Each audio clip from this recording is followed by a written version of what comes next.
classe, plus un terrain de sport. Monsieur Sow, nous sommes là au lycée Jean-Ahmed Babakane de Tilogne. Abibka, habitant de Tilogne, est particulièrement fier de ce nouveau lycée.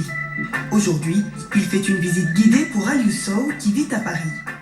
Il n'était pas revenu dans sa ville natale depuis 25 ans. Bon, voilà les salles de classe mises à la disposition de nos enfants. C'était pas évident il y a 30 ans.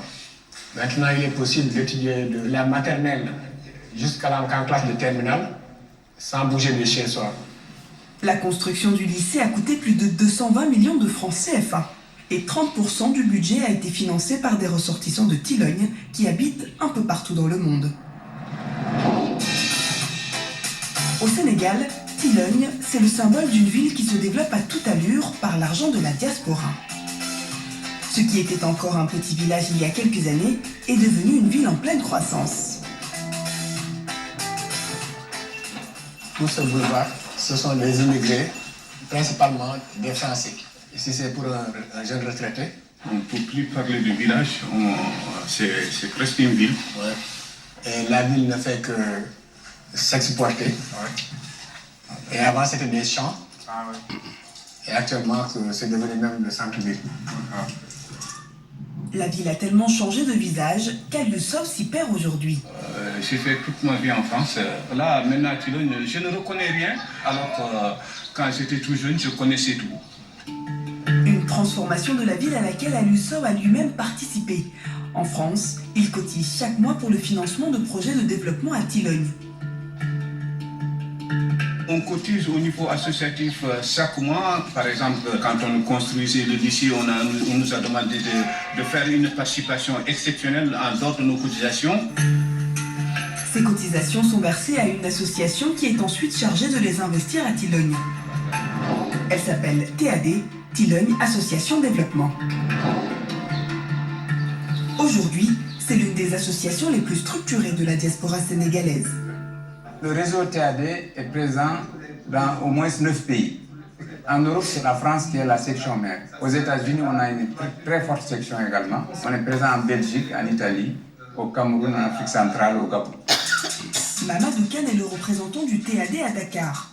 C'est lui qui fait le lien avec les 500 membres de l'association à travers le monde.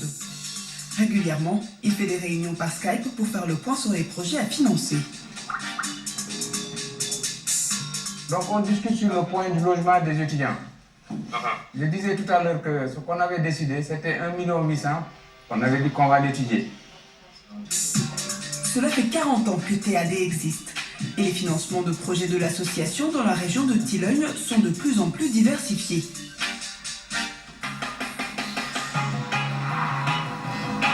Polel Diaoubé, près de Tilogne. C'est un autre village qui est en train de changer de visage grâce à l'argent investi par les membres de la diaspora. Dans le village, ce château d'eau fait l'objet d'une admiration. C'est lui qui fournit les villageois en eau potable. Et s'il a pu être installé, c'est grâce en grande partie aux cotisations envoyées par des Sénégalais vivant à l'étranger. Ça ravitaille vraiment tous les villageois, toute l'étendue des villages, tout le monde en bénéficie. Parce que l'accès de l'eau est partout dans le village. Et ça, nous devons se remercier vraiment aux diaspora. Et grâce encore à la diaspora, Polel Diaoubé aura même bientôt une maternité moderne, tout équipée. Je suis là aujourd'hui pour vous présenter le plan de construction de la maternité. À Polel, il y avait juste un poste de santé où l'infirmière était obligée de faire les autres soins curatifs et aussi les accouchements. Donc par rapport à la taille de la population, on aimerait que toutes les femmes accouchent dans des structures comme une maternité. Cette maternité à Polel Diaoubé coûtera 12 millions de francs CFA. 90% du montant seront financés par les ressortissants du village vivant à l'étranger.